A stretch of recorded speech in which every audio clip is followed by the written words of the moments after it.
La entrevista del Telematutino 11, gente importante, ha tratado temas importantes. Tenemos un invitado especial que no requiere presentación, el doctor Guido Gómez Mazara. Guido, buenos días y se puede decir felicidades todavía el día 18. Feliz año. Feliz año. Mucha salud, sobre todo eso. Y que Dios eso es lo muy más bien importante. conduzca este año. Guido, tenemos muchos temas. Yo quiero comenzar con la parte de esto, el cambio de medida de coerción a Jean Alain. Yo lo veo dentro del marco de la ley, claro. pero hubo posiciones muy críticas de parte de Jenny Berenice Reynoso. Pero yo comentaba, Guido, que a mí no me preocupa tanto. Lo importante es que haya juicio. A mí me preocupa, al igual que tú, que hay otros casos aparentemente más grandes que parece que no van. Ok, mira, lo primero es que todo ciudadano que cree en el ideal de justicia tiene que medir a todos con la misma vara. La norma establece el plazo de los 18 meses. Y en este caso se ha excedido. Sí. Ahora, yo siempre he creído que las reglas tienen que ser para todos. Yo favorezco la decisión. Fíjate que yo he sido crítico y quien depositó la documentación respecto a Yalan fui yo. Sin embargo, el cálculo que hace la sociedad en términos generales es sobre la base de que el 54% de los presos en la República Dominicana tienen la categoría de preventivo. Sí. ¿Por qué con uno sí y con otro no? Y además hay que incorporar el argumento de que cuando una medida es transformada, en este caso, no es que sea liberado de responsabilidad, es que la norma le ha dicho, vamos a conocer el fondo del proceso desde tu casa, con una prisión domiciliaria. Porque mucha gente ha entendido que esta es una especie de darle una libertad automática. No. Y cuando existen reacciones de inconformidad muy legítimas, yo siempre prefiero que las sanciones lleguen, aunque un sector de la sociedad no se sienta conforme, que se esquive el alcance de la ley. Hay dos acontecimientos, tú comenzaste el programa hablando del caso de Jean Alain y yo he hecho mi planteamiento, que se le conozca el fondo desde una prisión domiciliaria. Pero hace 2 días también un proceso, la gente le dice antipulpo, Sí. pero tiene como acusado fundamental a Alexis Medina. 3 de los imputados en el proceso admitieron su culpabilidad. Y hubo un proceso de negociación con el Ministerio Público en que, al igual que en el caso de Jean Alain, mucha gente se siente inconforme por las características de los años de prisión y sobre todas las cosas por el monto devuelto, que es una categoría que la normativa procesal dominicana resulta novedosa, porque el Ministerio Público entra en una etapa de acuerdos y esos acuerdos se traducen en una admisión y que evidentemente, eso es legal, eso es correcto. Sí, y que evidentemente la pena se reduce. Ese es el clásico modelo anglosajón que se llama el deal, donde personas imputadas en los procesos llegan a acuerdos de delación y efectivamente la pena se les reduce. En el caso del ex director de la OISOE y el ingeniero Suriel, ellos devolvieron 200 millones de pesos y 5 años de prisión. Hay otro caso también de un coronel que tiene mucho que ver con la acusación del general Cáceres, que se devolvió 1.000 millones de pesos. Y yo repito, yo prefiero ese tipo de sanciones a que la justicia nunca los alcance. La gran preocupación que hay en el país, y voy a usar un término del béisbol, yo estoy un poco dado porque mi equipo Las Estrellas Licey le ha metido 3 en línea, pero no pierdo la esperanza, pero voy a usar un término del béisbol. Lo que la gente tiene preocupación es que en el line-up de la gente que uno presumía que debía estar respondiendo en los tribunales, esas personas todavía la justicia no le ha tocado. Y aquellos que han sido interrogados, los niveles de dilación, la intervención de poderes políticos ha dificultado consecuencias de carácter procesal. Yo, por ejemplo, me siento extrañado de que algunos miembros del comité político del PLD transiten por las calles de Santo Domingo con una tranquilidad sin precedentes, cuando la sociedad sabe perfectamente los niveles de corrupción que se puso de manifiesto durante el desempeño de ellos. Yo me imaginaba que para esta fecha José Ramón Peralta debía estar investigado. No, creo que ni lo han llamado. Yo me imaginaba que para esta fecha Ángel Esteves debía estar investigado. Yo me imaginaba que para esta fecha el exministro de Obras Públicas y candidato presidencial Gonzalo Castillo debía estar investigado. El único que ha sido interrogado en múltiples ocasiones es Donald Guerrero. Y evidentemente la gente presume, y yo aspiro, que hagamos un acompañamiento a doña Jenny desde el punto de vista cívico, ciudadano, a doña Jenny, al magistrado Camacho y a la Procuradora General de la República, doña Miriam Germán Brito, en el sentido de que ellos sientan que la sociedad dominicana está muy pendiente de todos los casos, pero fundamentalmente el de Donald Guerrero. Perdón, Guido, por esos casos, ¿tú crees que haya un acuerdo por lo bajo o es un problema de ausencia de recursos y de fiscales suficientes para trabajar tantos casos? No, es una combinación de varios elementos. Es evidente que la Procuraduría General de la República, sobre todo el PERCA, necesita mayor personal. Inclusive lo doy como información, el año pasado el gobierno tuvo que disponer en el presupuesto complementario 1.900 millones de pesos a la Procuraduría. Hay un problema también financiero. Y sobre esa base ellos tienen mucho trabajo por delante. En la lógica del ciudadano hay un sentido de la velocidad de los procesos que no se corresponde con los plazos y con las normas. La gente quisiera hacer justicia por su propia mano, pero eso no es posible. Hay que respetar un debido proceso. Lo que a uno le preocupa es que tantos infelices que se roban un salami son procesados inmediatamente y que tanta gente con recursos mal habidos se auxilia de técnicos competentes, incidentan los procesos y nunca la justicia le toca la puerta. Repito, en el line-up está Donald. Y uno se pregunta, ¿qué ha pasado que hay tanta dilación con el caso de Donald? Y sobre todas las cosas yo tengo mi teoría.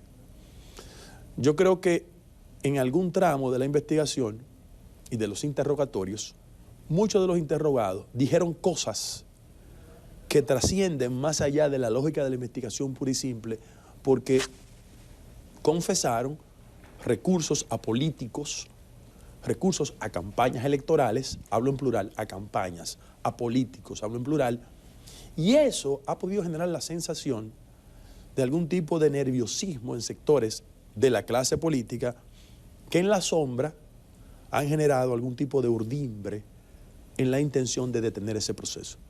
Pero yo quiero animar... Incluyendo gente del PRM. Sí, incluyendo actores del sistema político dominicano. PRM, PLD y de otros partidos.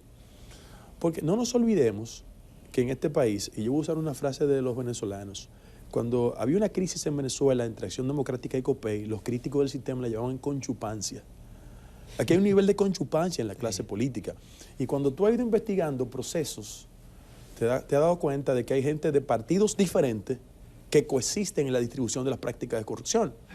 En el caso de Jean Alain, la investigación demostró que Macarrulla era parte de ese tinglado, ministro de Presidencia de este gobierno, para que tú veas el ir y venir de la política dominicana.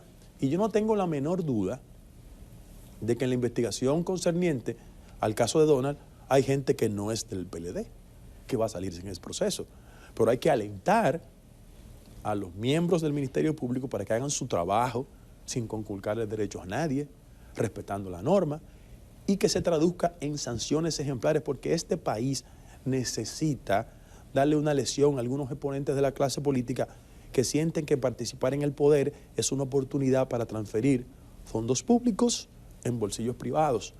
En la gran discusión, inclusive hasta el punto de vista económico, el tema de la deuda social acumulada y la inequidad tiene mucho que ver con 30, 40, 50 años de vida institucional donde fondos públicos no han ido donde deben ir. Es decir, dinero destinado a la educación, a la salud, a la construcción, terminan en bolsillos de políticos de todos los partidos. Y eso, evidentemente, genera un nivel de insatisfacción en la sociedad. Guido, tú estuviste en Europa y no de paseo en diciembre, porque yo vi que tú tuviste reuniones con los compañeros de ultramar. ¿Cómo se sienten ellos con el gobierno y con el partido? Mira, lo primero es que históricamente aquí ha existido un nivel de pateo injusto respecto de la diáspora. Desde el punto de vista económico. El año pasado colocaron en la economía dominicana 10.000 millones de dólares. Y hay una desproporcionalidad en la contribución que ellos hacen y el trato desconsiderado. Y en ese sentido, yo pienso que ha llegado el momento que se construya un mayor nivel de respetabilidad y que los prejuicios históricos que han existido respecto al modelo de migración original se desmonten. Muchos dominicanos de la diáspora están tan preparados como el que más, tienen niveles, instrucción, se han insertado en la sociedad que le abrió las puertas. Y frente a eso, siempre esperan que desde la República Dominicana no solo se combine un respeto hacia ellos, sino una mejora sustancial del país que nunca se ha desconectado de su corazón. Porque una de las características de la diáspora es que ellos construyen la dominicanidad en la distancia. Bailan bachata, Sí. comen mangú por la mañana. Evidentemente participan en la política y sobre todas las cosas construyen espacios, muchos le llaman gueto, no me gusta utilizar el término, pero espacios de integración. El que camina en 4 caminos, Sí. en Madrid, está en República Dominicana. Definitivamente. El que va a Washington Heights está en República Dominicana. Yo estuve en Curazao y Aruba, y lo doy como dato. 14% de la población de Curazao y 10% de la población de Aruba tiene origen dominicano. Hablan papiamento perfectamente, pero trabajan muy decentemente y te escuchan la bachata en la noche cuando llegan a la casa o ven los programas de televisión para que la gente entienda que es que algo no rompen de el mayor lazo con el importancia. Entonces, frente a eso, se sienten maltratados. ¿Por qué? Porque esa desatención comienza con una parte importante del funcionariado que le designa. Mira, en el caso de las plazas fundamentales, la mayoría de los funcionarios consulares se lo designan desde aquí.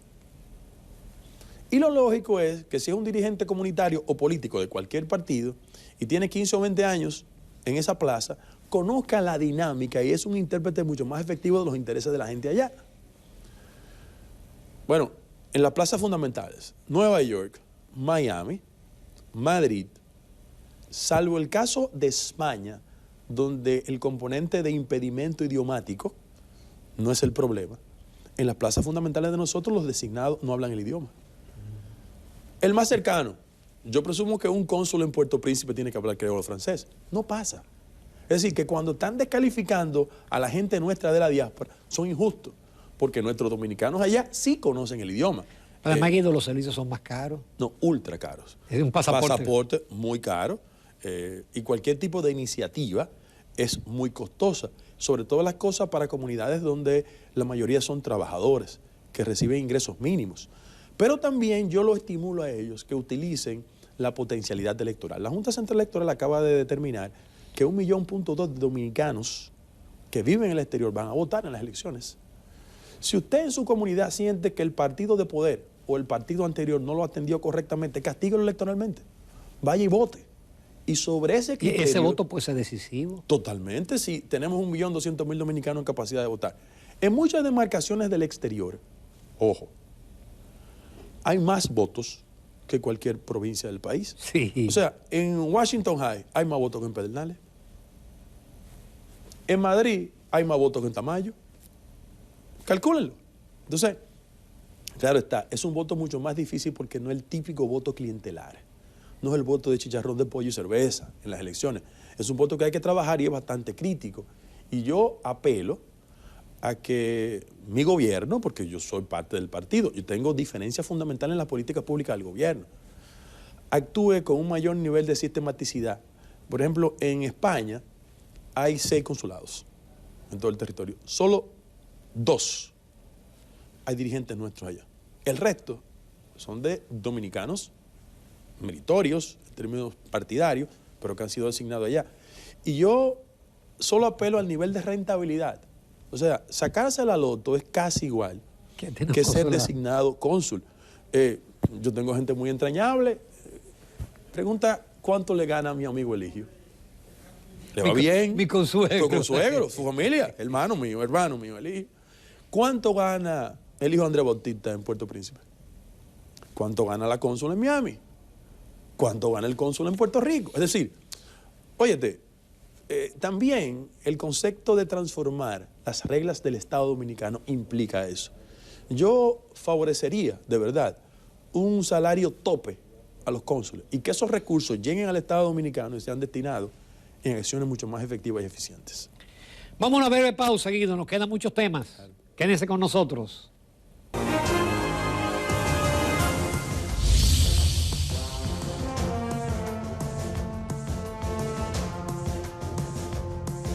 Continuamos con Guido Gómez Mazara. Guido, vamos a la situación económica, porque uno aparece en el gobierno como que hay mucho optimismo, el presidente. Y está bien, un presidente tiene que vender optimismo. Y un gobernador tiene que vender optimismo, pero una cosa es esa, y otra cosa es la realidad mundial, que tú conoces. Ok, con mucho gusto. Mira, está en su legítimo derecho el equipo económico y el presidente de la República de construir un relato de éxito de su gestión. Eso es legítimo. Ahora, uno de los grandes problemas del discurso económico es que ha presumido que las cifras macroeconómicas, pura y simple, traducen una mejoría sustancial del nivel de vida de la gente. Vamos a desmenuzar el tema. Y vamos a hacerlo no solo desde el punto de vista de mi visión diferenciadora respecto de lo que yo entiendo que debe ser la política económica del gobierno, sino las cifras. El foro económico que está en Davos, hoy está reunido, hizo una referencia respecto de lo que proyecta de las economías del mundo, entre ellas la República Dominicana. Y habló de tres elementos fundamentales. Habló endeudamiento, costo de la vida e inflación. Vamos a comenzar por el tema del endeudamiento. Bueno, nosotros hicimos carrera en la campaña electoral cuestionando la política de endeudamiento de la pasada administración. Es evidente. Que fue muy grande. Sí, excesiva, diría yo. Bueno, durante la gestión del actual presidente de la República, los préstamos han alcanzado 27.000 millones de dólares. Esa es la verdad. Bien. ¿Qué representa eso para la economía dominicana, en términos prácticos? Porque tiene que ser una discusión realista. Eso significa que solo en el pago de intereses de esa deuda, o de la deuda que tenemos los dominicanos y dominicanas, de cada 100 pesos que ingresan al fisco, 22 van para el pago de los intereses. No hablo de amortización, porque si colocamos la amortización se dispara sobre 30. Ya casi se acerca el gasto en educación. Perfecto. Eso equivale técnicamente 3.5%, cuando tenemos 4% del PIB en el sector educativo. Porque la gente tenga una idea. Primer elemento. Segundo elemento, el tema de la inflación. Estamos haciendo referencia de lo que plantea el Foro Económico respecto a la realidad económica dominicana, para que no diga que es la pasión del debate. El tema inflacionario. Yo saludo que el gobierno dominicano haga un ejercicio mágico de proyectar el crecimiento. Y hace un cálculo medio Fundación Economía y Desarrollo en la dirección de decir, no, estamos mejor que otros países. No. Los cálculos y las comparaciones son válidas. Ahora, vamos a pensar cómo andamos nosotros. ¿Qué proyecta? Se proyecta que el crecimiento de la economía dominicana vaya entre 4.6 y 4.9%. Le compramos el alegato, perfecto. Ahora, ¿cuál es el inconveniente? Que el nivel de inflación ha superado significativamente el crecimiento. ¿Y qué pasa en cualquier economía cuando el nivel de inflación supera el crecimiento? Hay desigualdad, hay pobreza. En el caso específico, comparen 4.6, 4.9 contra 7.8. Es cierto que el factor inflacionario ha experimentado un nivel leve de deslizamiento. Es cierto, 8.5 se ha reducido a 7.8. ¿Cómo se traduce eso en la calidad de vida del dominicano? Vamos al factor salario, por ejemplo. Miren, el último informe que hace la Asesoría de la Seguridad Social dice que en la República Dominicana, en el Gran Santo Domingo y en la capital, el nivel salarial alcanza relativamente 30.000 pesos. Y que en las provincias 28.000. Y que en el sector de los obreros el sector privado alcanza 21,000 pesos. Hablo de la gente que reporta a la Tesorería de la Seguridad Social. No incorporo el tema del sector informal de la economía en un país que tiene una economía que genera 800,000 personas trabajando en el sector informal. Eso, Porque el presidente de la República va al CONEP y dice, mi gobierno es pro empresarial y es pro empleo. Vamos a hablar del empleo. Post pandemia, la República Dominicana ha perdido 300,000 empleos directos. Es verdad que hay un nivel de recuperación en el empleo, pero vamos a la calidad del empleo. Cuando tú hablas de la calidad del empleo y piensas en el salario de la gente, yo pienso que la gente tiene que ir al supermercado, al colmado, al colmadón, al almacén. Bueno, los precios de los artículos de primera necesidad proyectan un incremento de 14.5%. Yo recuerdo un político que es amigo tuyo, yo lo conozco también, es amigo mío, que nos ganó las elecciones en el 2004 diciendo quién te subió el arroz, quién te subió los pollos, quién te subió los huevos. Entonces, los componentes inflacionarios, cuando se expresan en el bolsillo y en el estómago, generan un problema en el orden práctico de la gente, pero tiene un efecto de carácter electoral. Costo de la vida. Bueno, si la sociedad dominicana tiene una idea clara de cómo andan las cosas, yo invito a cualquiera que vaya a un supermercado. Yo no sé si tú vas, pero a mí me mandan. No. Y yo hago la compra de mi casa. Usted es el comprador. Sí. Estamos en el mismo equipo. Entonces, frente a eso, yo quiero que las personas reconozcan que el salario de la gente perdió un valor de 10% el año pasado. Y cuando tú tienes un salario deprimido en términos de su poder adquisitivo, cuando la gente va al supermercado o al colmado o al colmadón, ¿qué hace? Compra menos. Claro. ¿Y qué ha hecho el gobierno? Y en eso yo coincido, las políticas de subsidio. Bueno, vamos a hablar de política de subsidio. En el marco de un proceso inflacionario, los gobiernos saben perfectamente cómo se crispa la población y por vía de consecuencia las políticas de subsidio se expresan. Ahora, el gobierno dominicano admitió que invirtió en subsidio 85,000 millones de pesos. ¿Hacia dónde van orientados los subsidios? Porque hay dos ámbitos de la política de subsidio del gobierno que yo pienso que terminan siendo la garantía de que sectores económicos no pobres incrementen sustancialmente sus ventajas económicas. Cuando tú dices, parte de esa política de subsidio va destinada al sector electricidad y al sector combustible, no los pobres que se benefician. Es el circuito económico que opera alrededor de esas actividades. Ahora, cuando tú haces el cálculo de qué recibía, ¿cuántos dominicanos recibían política de subsidio en términos económicos prácticos? Al 16 de agosto del 2020, 850,000 dominicanos. Ahora hay 1,4 millones. ¿Qué monto recibía? 800 pesos. Ahora reciben 1,600 pesos. Ve al supermercado con 1,600 pesos. Es decir, y todo el mundo sabe que yo priorizo el interés de incluir a los históricamente excluidos. Sin embargo, la economía dominicana, cuando genera política de subsidio en esa dirección, está constituyendo freezer de pobres. Porque al final de la jornada, esa política de subsidio no le dan un salto a otros estadios de carácter social, lo perpetúan en prácticas de pobreza. Y yo, repito, creo que este es un gobierno que cuando tú evalúas sus políticas fundamentales, prioriza más los intereses del sector privado. La gran discusión que se tiene respecto a iniciativas de carácter administrativo tendente a no seguir la política de endeudamiento que van desde la alianza público-privada, en primer lugar, hasta el fideicomiso, generan la sensación y la gran discusión, y yo favorezco la discusión alrededor de... Yo te tenía la pregunta del fideicomiso. Sí, pero yo favorezco una discusión alrededor de la alianza público-privada y el fideicomiso. ¿Qué hizo el gobierno? El gobierno llegó en una situación de restricción, en el marco de una crisis, 80,000 millones de pesos invirtieron solo en el sector COVID-19. ¿Y qué hizo el gobierno? Vamos a inventar fórmulas. Alianza público-privada por un lado, fideicomiso por otro. ¿Qué yo favorezco en el tema del fideicomiso que ha generado un gran debate nacional? Primero, que las reglas del fideicomiso sean lo suficientemente transparentes y jamás esquiven normas consignadas en la ley de compra y contrataciones. Todo el que participe en el fideicomiso, que licite, que concurse. Que no se hizo en RD Vial con Gonzalo Castillo. Que no se hizo en RD Vial, evidentemente. No, y sobre todas las cosas hay que admitir que desde el año 2012, cuando la figura del fideicomiso comenzó a hacer presencia en la vida económica dominicana, la noción de fideicomiso público no ha tenido un amparo de la ley. Es ahora que se está trabajando.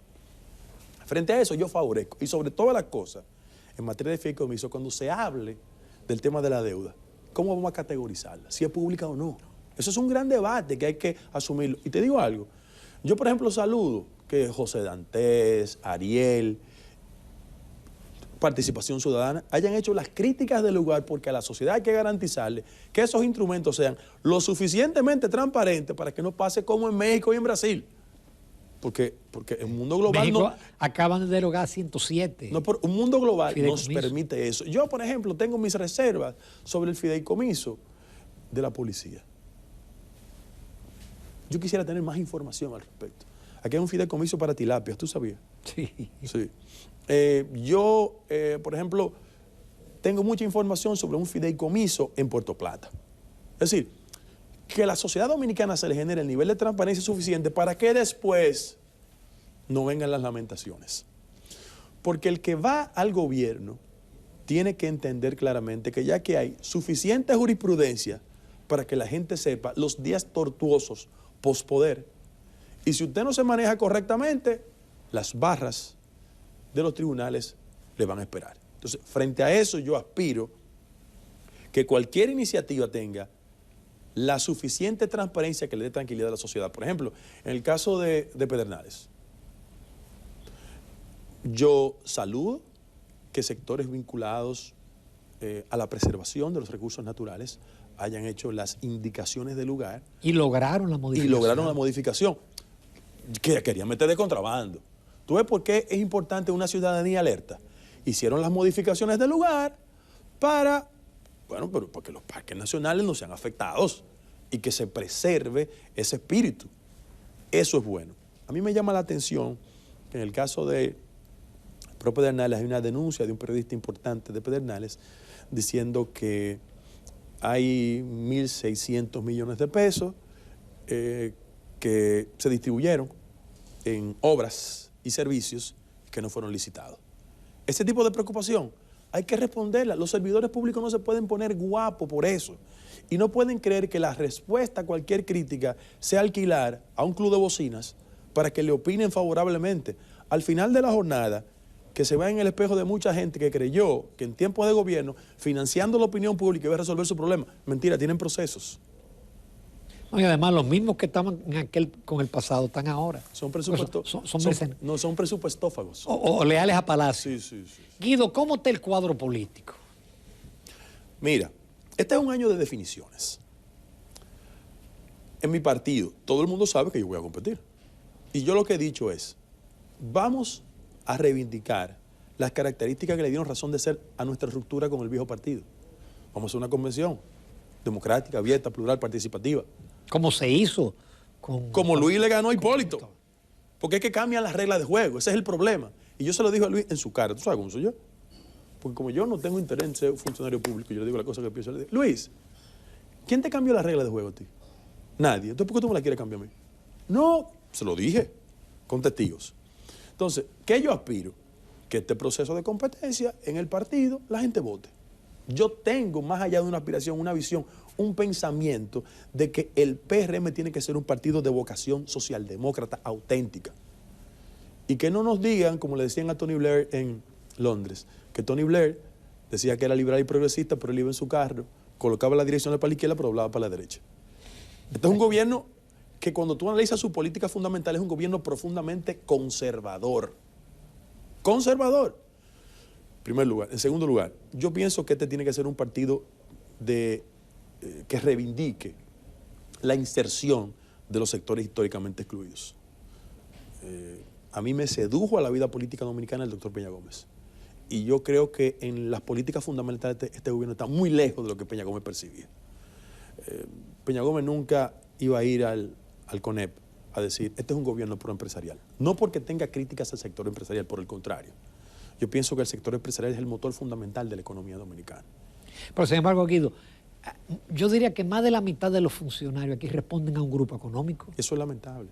Mira, un funcionario público tiene que ser árbitro de los intereses. Y eso también tiene mucho que ver con las características del éxito electoral de Luis y de nosotros. Un sector importante del poder económico de este país se hartó del PLD, así lo digo, con J, se hartó del PLD. y entendió que Luis era la vía para salir de ellos. En el trayecto, como sabían que se competía con el Estado, fueron capaces de darle los recursos suficientes para competir en igualdad de condiciones. Y en muchos ámbitos del gobierno hay gente que primero representa a su grupo y después el interés del gobierno y del partido, si es que en el partido. Pero evidentemente hay una geografía de grupos económicos que están expresados en el gobierno. Yo no tengo ningún inconveniente que una persona que venga de experiencia del sector privado participe, por el contrario, hay herramientas de la gestión del sector privado que son importantes para la vida pública. Sin embargo, lo que me llama la atención es que su prioridad sea el interés económico y no el interés del país. Y mucho menos del partido. No. Porque ni siquiera reciben a los compañeros, ni le cogen el teléfono. No lo conocen. No, es que no lo conocen.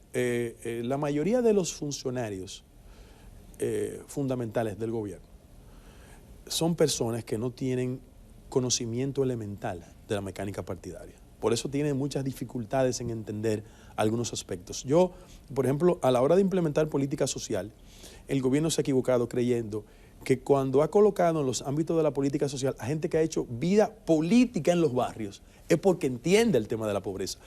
Una actitud es la relación clientelar. Yo aspiro a diputado, regidor, senador en el sector. Y otra cosa es entender el drama de la pobreza. Y por eso comete muchas pifias. En ese sentido, yo sí creo que el panorama político dominicano en lo que concierne al PRM tiene que definirse mediante el voto universal, directo y secreto. Ayer Margarita escribió algo. Se ve que no está contento. No, que me reveló. La gente puede decir que yo, porque no soy del PLD, no debo opinar sobre ese partido. No creo que sea justo porque es un partido que ha estado gobernando el país en los últimos años y que yo como un observador elemental, parcial, hago mis lecturas. En el PLD hay un proceso que es propio de la naturaleza autoritaria de esta vida política. Los políticos dominicanos nunca quieren salir de escena. Y en el caso específico de Danilo, si bien es cierto, la consulta del PLD demostró que Abel tiene arraigo, él no termina de entender que la cancha hay que dejársela a Abel. Y él quiere cohabitar de una manera que afecta la construcción de un liderazgo propio en el caso de Abel. Y en el caso de doña Margarita, lo que ella escribió ayer es la expresión de una inconformidad. Una inconformidad porque Danilo, al igual que Hipólito, al igual que Balaguer, al igual que mi líder Peña, o sea, yo quiero reconocer que mi líder Peña Gómez, en momentos fundamentales, su naturaleza de caudillo se impuso en el partido. Pregúntenle a Tonti Rutinel. Sí. O pregúntenle cuando el conflicto de Miguel Vargas, Eligio y Mariñez. Porque ellos tienen rasgos autoritarios. Entonces, en el caso específico del PLD... Pero sin embargo, Peña le dio paso a un liderazgo. Porque Peña es el más democrático de los caudillos dominicanos. Yo me gané una desgracia con él cuando dije eso una vez. Pero él es el más democrático de todos. Se le abría las compuertas. Pero esto no. Mientras Danilo esté en el centro de la vida política de su partido, habrá dificultades. Porque es muy difícil para ellos cohabitar. Y en ese caso, yo creo que en la medida que él controla la franquicia del partido, eso le sirve de salvaguarda para otros objetivos procesales. Porque él también quiere mandar una señal, él y otros quieren mandar una señal de que ellos todavía están presentes en la vida nacional, porque si se genera un conflicto en el ámbito del Ministerio Público, ellos quieren decirle al Ministerio Público, semióticamente, estamos juntos, espérense, no nos pasen por arriba. Porque muchos de los procesos políticos pendientes en el país van a tocar la puerta de líderes políticos importantes. Como siempre, Guido Brillante, gracias por aceptar nuestra invitación. Gracias. Nos vemos pronto. Gracias. Nos vamos a comerciales. Retornamos en pocos minutos.